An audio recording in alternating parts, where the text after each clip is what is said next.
This is a display about the Underground Railroad in Troy. We've got lots of information about it, but these are 4 buildings that still exist here in Troy that we feel were on the Underground Railroad in Troy. This one is the Presbyterian Church on Franklin Street, and this is a home which is now on East Main Street. This one is on Franklin Street also. This is a church which is now an event center. And this is a home now. Back then it was the home of Asa Mayo. And so we're quite sure these were on the Underground Railroad, but there was a lot more activity than just these 4 buildings. But since it was an illegal activity at the time, people didn't want to put that down and get in trouble with the law.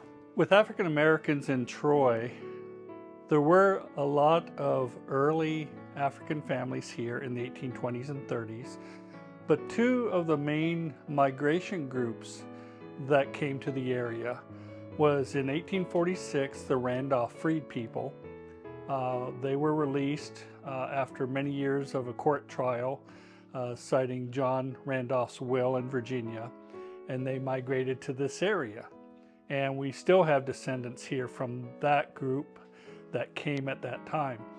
The second great migration of African Americans was in the World War I and beyond era, when you had the Jim Crow South and the laws down there, and then also you have industry growing here in the north, Detroit, Cleveland, Columbus, and such. And so families moved up to escape Jim Crow to find better jobs and wages in the north. This area particularly, but Ohio in general, was very involved with the Underground Railroad. And so you had a number of people that would come through this area. Some went up further north, some went into Canada, but a lot stayed here because there were families, particularly families of faith, that would help those trying to escape slavery.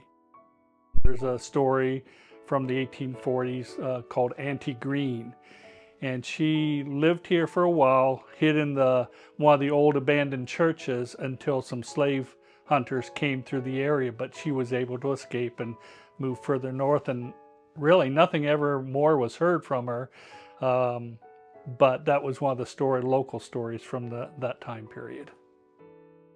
One of the unique stories from this area for Troy was the bookseller and bookbinder John T. Tullis. He had a wagon that he would take out on country excursions to families specifically that had children, and he would sell them books for education, for learning how to read and such. But in this wagon he created a false center, and he would hide slaves in there, and he would take them, or runaways, he would take them to the next station or to the edge of the county, where then they would go to the next station. And from that way they were able to hide and escape the slave hunters.